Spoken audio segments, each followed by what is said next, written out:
ভোলে বাবা পার করে গাছ। আজকের পর্বের বিস্তারিত আপডেট। আজকের পর্ব শুরু থেকেই আবেগ, প্রতিযোগিতা আর পারিবারিক টানাপোড়েন একসাথে জড়িয়ে গেছে।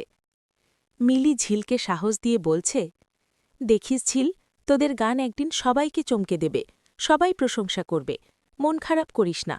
বড়লোকদের কথা কেউ বলে না, কিন্তু আমাদের ছোটলোক ভাবলেই সবাই কথা শুনিয়ে দেয়। একদিন দেখবি তোর সাফল্যের সামনে কেউ কথা বলার সাহস পাবে না। ঝিল শান্ত গলায় উত্তর দেয়, আমরা কি কম কষ্ট করেছি? আর কত অপমান শুনব? চল, এসব বাদ দে, গানটা ঠিকঠাক করি। বন্ধুত্ব আর আত্মবিশ্বাসের এই মুহূর্তে দুজনেই নতুন লড়াইয়ের জন্য প্রস্তুত হয়। গানের লড়াই নাকি আত্মসম্মানের?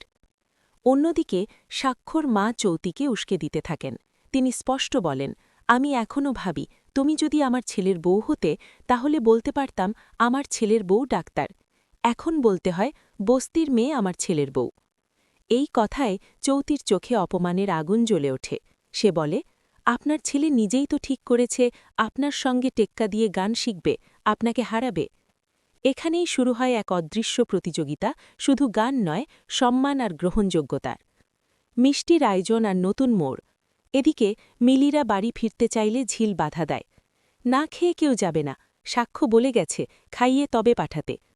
ঠিক তখনই সাক্ষ্য এসে হাজির, হাতে মিষ্টির বাক্স। সবাই খাবে, তারপর যাবে। আর ঝিল, আজ তোমার গান আমি নিজে শুনব। এই দৃশ্যে বোঝা যায় সাক্ষ্য ধীরে ধীরে ঝিলের পাশে দৃঢ়ভাবে দাঁড়াচ্ছে। দাদুভাই ও ঠাম্মির বদলে যাওয়া মন। চৌতি অভিযোগ করে বলে, বাড়িতে নাকি চিৎকার চলছে।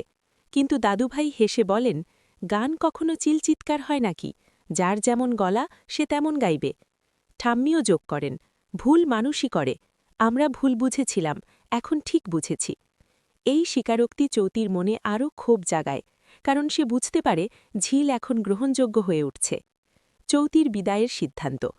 ঠাম্মি সোজা বলে দেন, চৌতি, তুমি এ বাড়িতে থাকলে রাগই বাড়বে, নিজের বাড়ি ফিরে যাও। দাদুভাইও সমর্থন করেন। অপমান আর অভিমান মিশিয়ে চৌতি বলে, ঠিক আছে, কালই চলে যাব। কিন্তু যাওয়ার আগে সে কি কোনো বড় সিদ্ধান্ত নেবে? প্রতিশোধের আগুন কি আরও কিছু ঘটাবে? শেষ দৃশ্য, করতালির মুহূর্ত। সব উত্তেজনার মাঝে সাক্ষ্য ঝিলকে বলে, তুমি গান করো, আমি ভুল ধরব।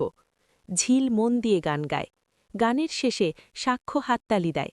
এই করতালি শুধু গানের জন্য নয়, ঝিলের সাহস, আত্মসম্মান আর লড়াইয়ের জন্য। আগামী পর্বে কি হতে পারে? চৌতি কি সত্যিই বাড়ি ছেড়ে চলে যাবে, নাকি শেষ মুহূর্তে কোনো বড় চমক দেবে? সাক্ষ্যর মা কি নতুন করে ঝিলের বিরুদ্ধে ষড়যন্ত্র করবেন? ঝিল কি সত্যিই প্রতিযোগিতায় সবার মন জয় করবে?